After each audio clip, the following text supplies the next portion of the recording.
In the studio today, we have Tamino-Amir in Cairo. Hi, Tamino. Hello. How are you? Good. How are you? I'm good. How's Egypt treating you so far? Very, very well. Yeah?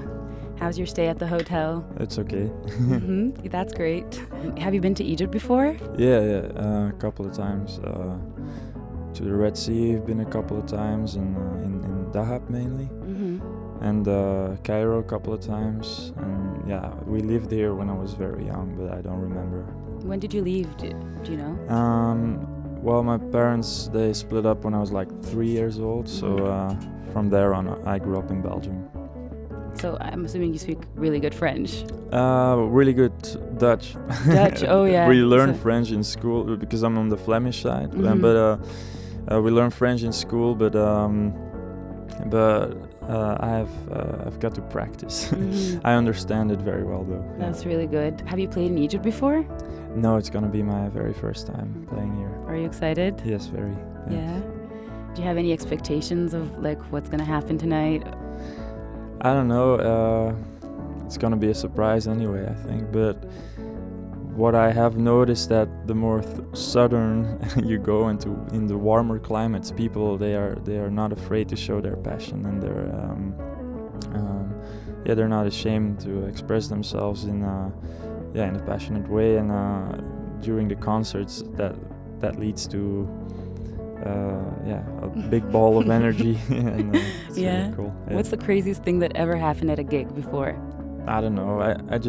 I think I always find it crazy if people sing along. It's one of those things that is crazy as a songwriter. If you write a song and then a couple of months or years later people are singing along to it, I'm always surprised by that. You just had a concert a few days ago in Tunis, right? Yeah. How is it different from performing, for example, in Toronto or like the Middle East versus like North America or Europe? How is that different? Well, the first thing I noticed that it's not in the culture in Tunisia to clap after a song, but during the song. So they kind of follow the intensity of the song with their cheering, which was very cool to see. So, for instance, if you have a change in dynamics in the song, they feel that and they react to that. But then at the end of the song, they're like, woo! But then it's quiet, so it's a bit weird.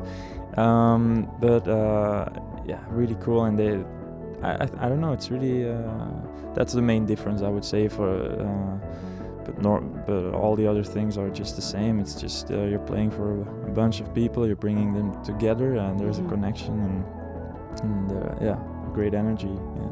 Do you feel like a sense of community when you like perform? Like yes. Yeah. Yes, absolutely. I think that's one of the most beautiful things about playing concerts. It's just that. I mean, you hope at least that there are like people from all backgrounds and ages, and I know that there are people like that, maybe who differ in opinions, and but they all come together to enjoy the music, and I think that's something good. Yeah. A lot of the music that you create is inspired from like your heritage. So like tell us a little bit about your background. Well, so my father is Egyptian Lebanese, and his father is Moharam Fouad, and I mean, I think most people know his work here. He's a big deal. People love him here. Yeah, that's lovely. Yeah. That's I love him and I love his work. And I find it very sad that he passed away quite soon, actually. So that I'm not able to speak with him now. But I mean, I kind of grew up. So my mom is actually a big music fan, and she has so many genres in her record collection, and Arabic music was one of them, I think, mainly through knowing my father, and that she got to learn much more about Arabic music. So me and my brother, we grew up in a household full of music of all genres, and when I started making music myself, I guess they all came together in a way. It happened quite naturally because I cannot really force the song to go anywhere but where it wants to go itself. So it kind of leads me more than I lead the song. So comes naturally. Yeah, Mhm. but then of course in the recording process, which is much more of a conscious thing, I chose to emphasize some of those influences by recording with some Arabic musicians, and because I did find it very special, and I did find it important to emphasize those influences. And it's beautiful and very unique. Like, and I feel like those like Arab influences are more so visible in some songs than others. Like, for Yes. example, "So It Goes." I can really hear the Arabic like notation and everything. So it's beautiful. Thank you. So you would say that your family was what got you into music. That was the major inspiration. Well, I would just say that there's always been like a natural gravitation towards music, which I never really thought about it all too much. I just loved it from when I was a kid, and no one really forced me to do anything. Like especially our mother was very, very free and open-minded, and she never talked about us needing to make sure we made money in the future or whatever. Like she just told us to follow our hearts, Right. and so yeah, I don't know.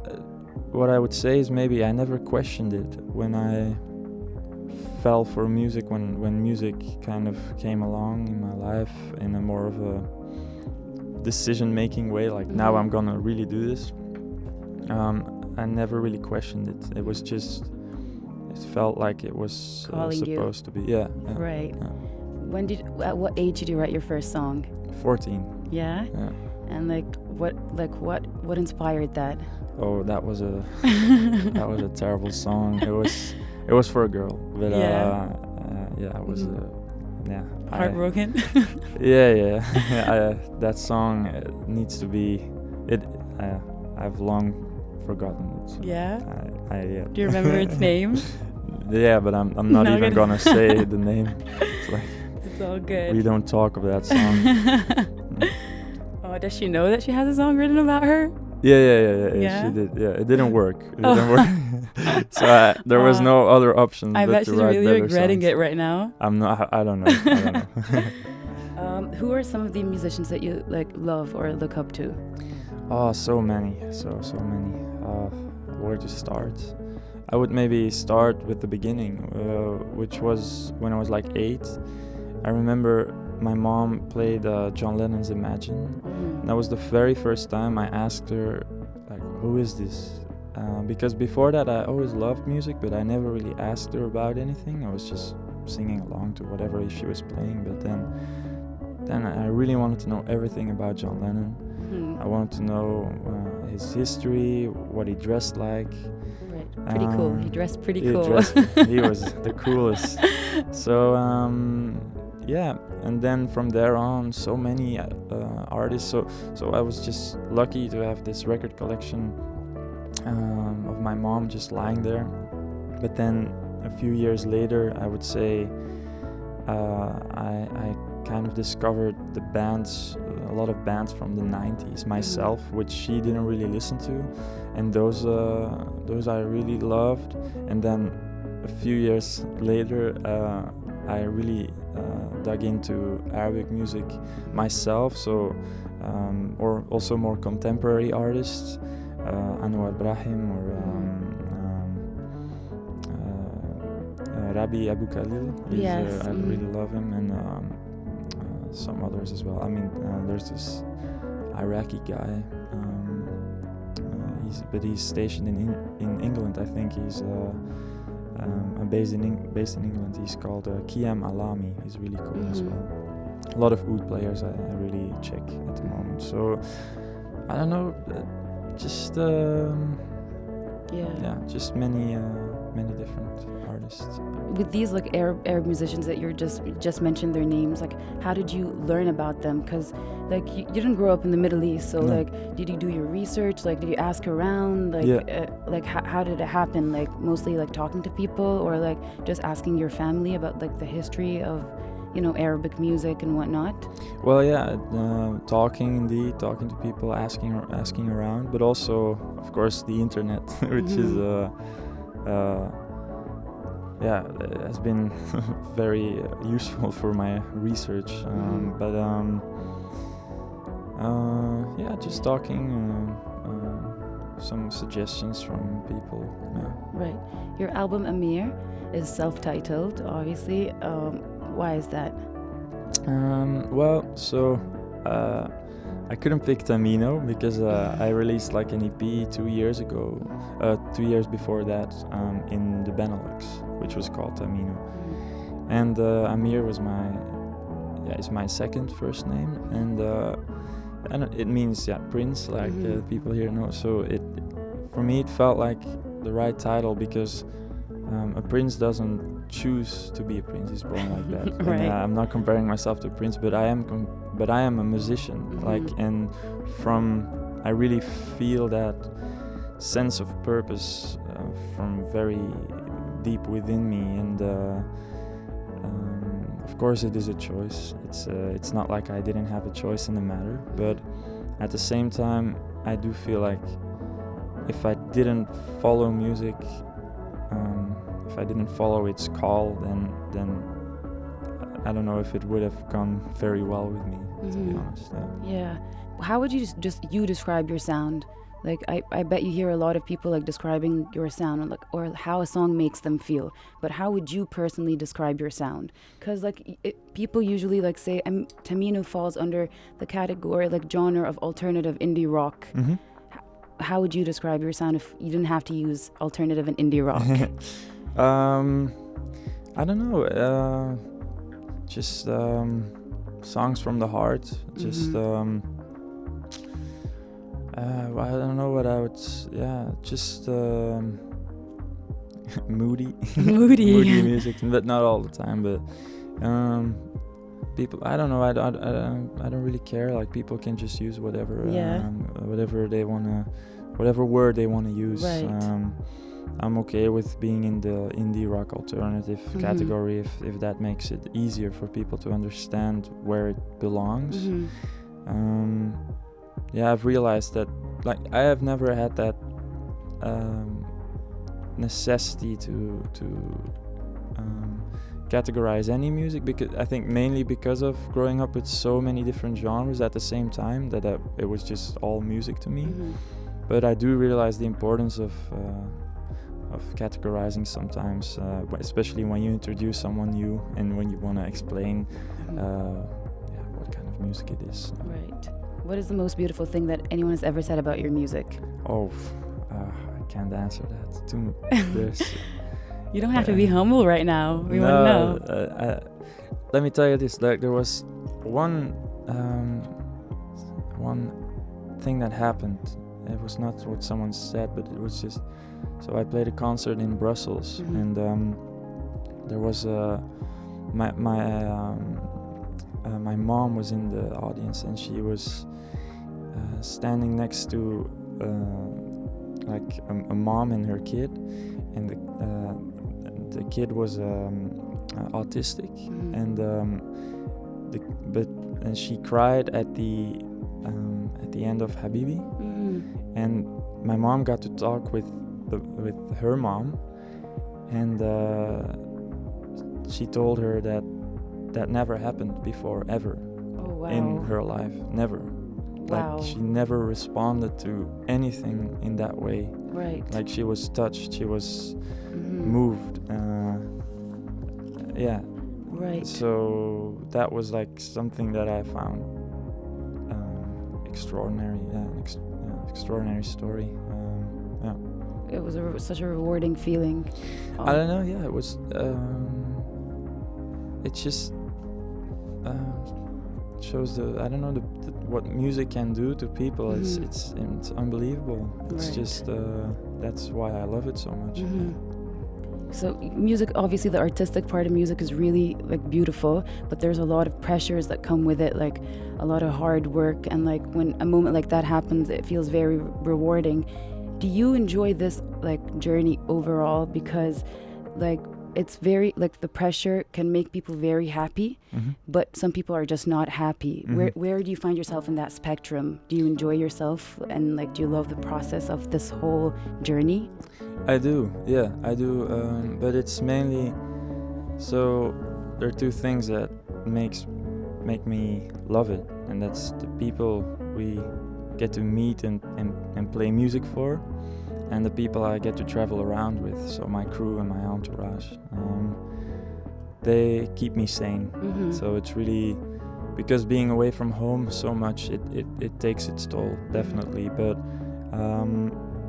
it's really those, being supported by the people I have with me, and by the people who come to the shows. That's really that's what it all makes. That's what gives me the energy. And in terms of like and the moment I'm home, there, like I'm very, very happy as well. Just to be able to create stuff, and that being my only, like that being my job, that's just, I'm very grateful for that. Yeah, that's beautiful. What is your creative process like? It's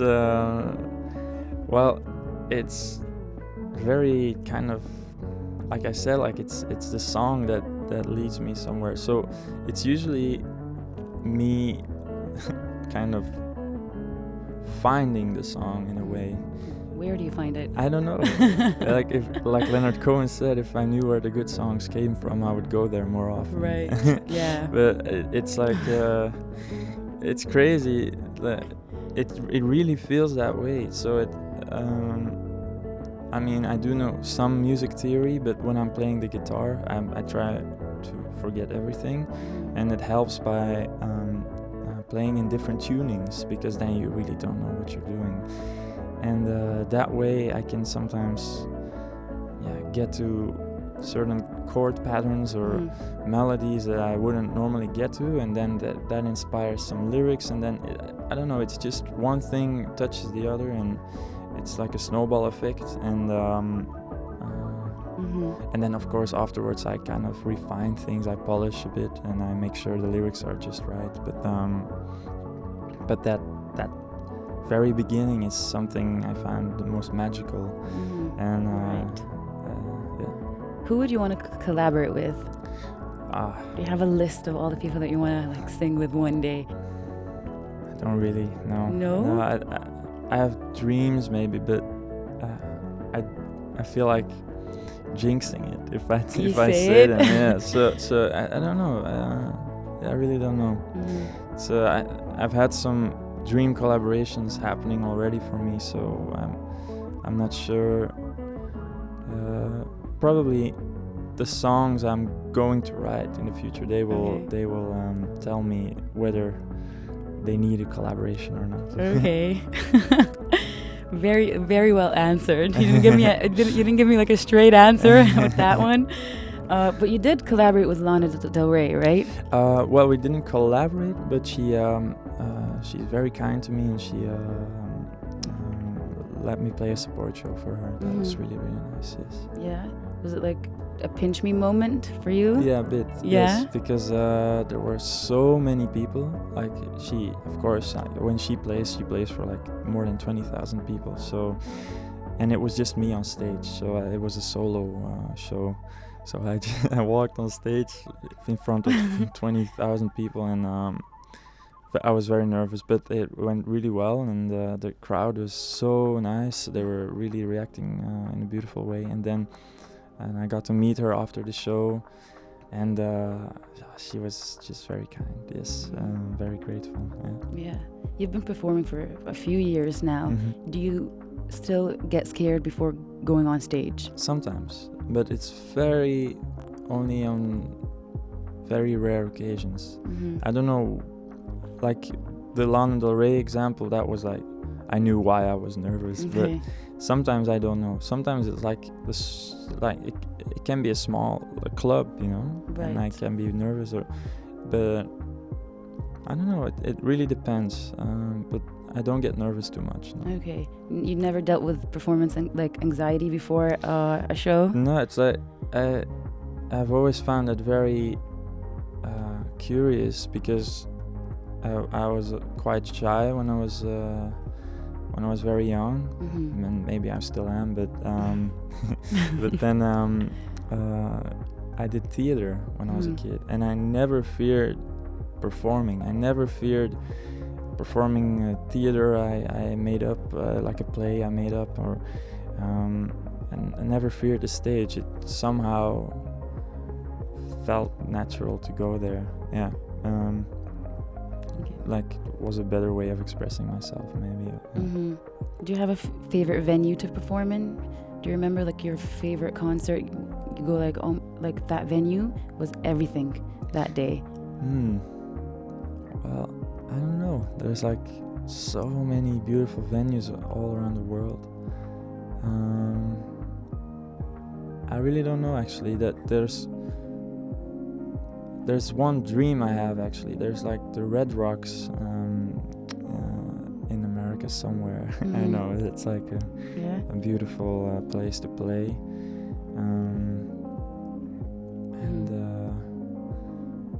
And we're playing Olympia in Paris, which is another dream coming true. So yeah.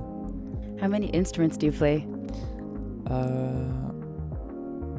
So guitar, piano, oud a bit. I'm learning, and singing if you consider that an instrument. But so definitely, it's the most important instrument. How's your classes coming along? Your oud classes? Yeah, I mean, I haven't seen him in a while because I'm on the road all the time. Mm-hmm. But he's the best teacher ever, and. Is it easy learning oud because you play the guitar? So like, is it as like faster to learn? I don't know. Maybe it is, but it's so different at the same time. It's really different. I felt like on the guitar that I never had any rules in a way. Like everyone plays guitar their own way, but the oud is really. I really need to respect the tradition and.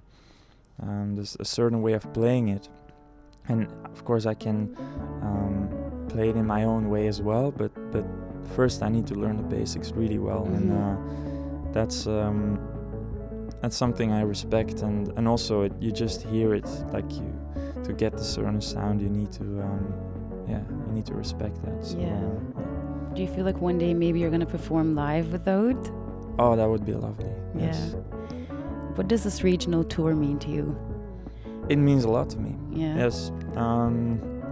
It means it wasn't easy, to be honest, getting it organized, because when I told my agents, like they I think they never did that on this scale. So it's just, and with this scale I mean on this small scale, because I'm playing clubs of maximum 1,000 capacity, so it's usually they only send their artists here when they have already played the whole world and played in stadiums all over the world, and then they play a stadium here, and that's easy for them to organize. But those smaller things, it's difficult. So the reason I wanted to go here is of course because I knew there were a lot of listeners, there were a lot of people who asked me to come.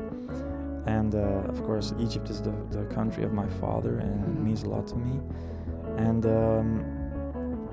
just not many people come here, and I find it very weird that this region is excluded from so many artists' tour schedules, and I find that very weird actually. So that's why. That's another reason. But the main reason was just was not to make a statement. The main reason was to just play for the people, just like I would anywhere else in the world. Right. Let me tell you, people in Cairo are so excited. They've been talking about this like concert for so long. People love you here. It's insane. Like the fans that you have here, it's just incredible. That's so nice to hear. Are there any Arab musicians that you want to collaborate with?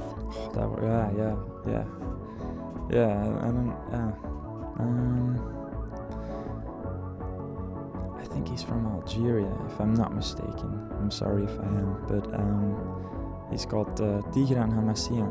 Okay. He's, but I mean, I already feel ashamed saying that. Like he's just one of the best and most talented musicians in the whole world. So, But I don't know, if he would want to play piano on a record of mine, that would be an honor, yes. A dream, right? Yes. Mm-hmm. If you were to describe your fans in one word, what word would that be? Very difficult, this one. Diverse. Wow, that's amazing. And what's your favorite song off the album? Do you have a favorite? You cannot pick favorites. You can't pick your favorite, baby. Yeah. But secretly, maybe Indigo Night. I really love that song. That's one of my favorites, actually. Oh, that's cool. Love it. It got me through so much, actually. Oh, I was wow. telling you earlier, Mm-hmm. like I'm a huge fan back when I was in Canada, Mm-hmm. and then your music got me through so much. And earlier I asked you, like, how would you describe your sound? That's because when I listen to your music, and I mean this in the most beautiful way, I would say it's the adjective that I would use is eerie, Mm-hmm. and it's because it touches you in a very strange, like dark but beautiful way. You know what I'm That's saying? so beautiful. Thank you. Really. Yes. What are 2 things that you want the world to know about Tamino? I wouldn't know how to answer that. Like, I really wouldn't. Mm-hmm. Yeah. No? No. What is your proudest moment in your career so far? Maybe this. Yeah? The Middle Eastern tour? Yeah, and being here. I don't know. I Mhm. feel really proud to be here. Yes. What do you still want to achieve? Yeah. I hope to be creative my whole life. Mm-hmm. Okay, these next 3 questions are fan-based, and they just want to know like more because your grandpa is Moharam Fouad, Mhm. so these are like related to your grandpa. Sure. Do you ever feel the pressure that you're the grandson of Moharam Fouad, like you have something to prove or like big shoes to fill? No. Okay. I was very lucky to grow up in Belgium, Mhm. where not many people. I mean, I was lucky in an artistic way because I do find it, of course, very sad that I didn't get to know him better. But yeah, I wouldn't have anyway because he passed away so soon. So, but artistically, I was lucky that I never felt like the grandson of, Mhm. because yeah, Mhm. yeah, Yeah. they didn't. Do you know that do you know that people call you the new sound of the Nile? Yeah, I find that a bit weird, actually. Really? Why? Yeah, like he would, I don't know. I feel like it's a bit of an insult to him, maybe. Like I would be very upset, maybe if in like 20 years, Mhm. someone comes up to me, hey, have you heard the new Tamino yet? Well, yeah, I because everyone's unique and like Yes. it's like just. It was his nickname, you know. Like I Mm. don't wanna Right. take that nickname. Mhm. And I didn't. Also, I feel like if he was the whole Nile, I'm maybe like a bucket of Nile water. So. You're more than a bucket, trust me. Have you seen any of Moharam Fouad's movies? Yes, I've seen Hassan wa Naima, Yeah. but I don't understand Arabic, so, but I love watching that movie. I will watch the other ones as well, but that one, I don't know, he was so young, Mm-hmm. and it's just so cool to see. I don't know, there's just this light in his eyes, like wow, this is really happening or something. I don't know, and he's so good in it. I mean, especially the songs. Right. There's a song in this movie. It's called Rim Shainu. Yes. Yes. Do you know how to like? I don't know if I pronounced it. It's perfect. It's on point. I have a huge smile on my face. That's beautiful. So now we have some fun questions, Tamino. Sure. And I need you to answer each question in like a very like quickly. Quick way. Yeah, exactly. 2 seconds. Like rapid fire almost. Okay. Okay. First question. Are you ready? I'm ready. Okay. You're a new addition to a crayon box. Okay. What color would you be and why? Black, because black. Yeah. Okay. I had a feeling you were gonna say white for whatever reason. I don't know why. No, I'm more of a black. Really? I don't know. I'm not. I mean, I'm more of a. I love black. I see what you're saying. Yeah. No, because one of my questions was color white or black. So now I'm gonna have to scratch that one out because now I know it's black. It's black for Okay. sure. Yeah. Next question. Yeah. after we finish this interview and you step outside of the office and you find a lottery ticket that ends up winning $10 million, what would you do? Nah, I wouldn't keep it. I would give it away. Like, yeah. Yeah? Yes. That's really nice. Yeah, I mean, nah. Yeah, it sounds like... You won't keep at least like some of it to do something exciting? Travel? I honestly am... Like, I'm earning money now with music. Not much, but I'm earning enough to live from. So, and that makes me so happy already. Really, I don't need more. No. Beautiful. What do you think about when you're alone in the car?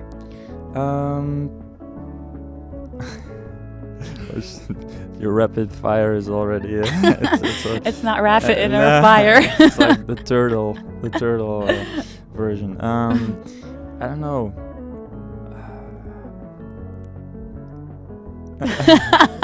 Probably. This is ice cold. Yeah. Not rapid fire. I really don't know what I think about in the car. Yeah. What's your favorite 90s jam? Because you said you listen to a lot of 90s music. Yeah. Soundgarden, I think. Yeah. A song of Soundgarden. Yeah. How would you convince someone to do something they didn't want to do? I wouldn't. Oh, okay. You wouldn't work your charm and like... Well, like, depends what we're talking about. Like if... not anything bad. Just like if they should try some new food that they're like, I would say, well, if you try it enough times, then you might like it, like my grandmother always said. Okay, yeah, that's what my mom says too. Yeah. Before pursuing music professionally, what did you do? I studied music in Amsterdam. Okay. Did you ever have a job, a part-time job or anything? No, I didn't. I was writing songs all day. Yeah. Okay. What's your favorite place to visit in Egypt? I love Dahab. Okay. Yeah, I love... Have you gone diving? I fear for my ears because of the pressure. I don't know. It's a bit scary, but I love that place. It's magical. Okay. What's your favorite Arabic word? And you can't say Habibi. Oh. Gharib. Ghariba? Yeah, weird. Weird. Yeah. I love that. What's your favorite English word? Mine is milk. Milk? Yeah. Milk is cool. Yeah. Or honey. Honey is nice. Yeah. I don't know. I don't have one. I don't have one. No. I probably... I like heart. Heart? Yeah, heart. Heart as in harsh, like Yeah, heart. like the heart. The heart. Heart, okay. I use that word too many times. I Right. overuse it, but I like it. What's your favorite color? Black? No? Yes. Black? If it's not if there are people who say it's not a color, so I would say like the color of sand. I like that. Like sandy colors. Right. Yeah, I see like what that. you're saying. Yeah. Okay, so you have a very unique sense of style, and I think you know that. Oh, thank you. I don't know. It's just what I like to wear. Yeah, I love your fashion sense. So Thanks. where do you derive your like fashion references from? Well, I'm very lucky that I'm able to work with some great fashion designers. So there's like Anne de Meulemeester and Jan van Nesse. They're both Belgian, and a lot of others as well. But those two I wear mainly actually, and so I guess I have a lot of inspiration from them. But then just it's also really guided by feeling. If I put on something and it doesn't feel right, I just don't want to go out. Like it just has to, I see. Just has to be who I am. Right. Like it depends on the day as well, but Speaking of clothes, denim jacket or leather jacket? leather jacket. What? I did not expect that. I genuinely thought he was gonna say denim because you wear a lot of like fabrics. Yeah, but I seriously, like I know there is one perfect leather jacket for every person. Right. But you have to find that leather jacket. It's my mission, just to find, like in every thrift store I check out the leather jackets, but they're never right, and I know there's one that will fit me just right. Yeah. And, Did you find it yet? No. Okay. No. So One day. one day it's my Yeah. mission. Yeah. Sunset or sunrise? Sunrise, actually. Oh my God, me too. Ah, cool. Yes, because everyone says sunset. Yeah. Yeah. I love the sunrise. We once had like a ferry from Oslo to Copenhagen. Wow, we saw a sunrise there. Mm-hmm. That was amazing. Yeah. Yeah, and ever since you decided that it's always going to be sunrise. I don't know. Yeah. Mhm. But I love sunset as well, of course. But sunrise, that's something special. Right. Moon or sun? Moon. Okay. Did you ever use the word moon in any of your songs? Probably. I mean, Yeah. which songwriter hasn't? Right. I don't know. Yeah. Probably somewhere. Yeah. Coffee or tea? Tea. Mm-hmm. Cookies and milk or orange juice? Cookies and milk. Yeah? Yeah. Okay. Well, Tamino, these were all the questions that I had. Thank you so much for coming in today. Thanks for having me. Thank you.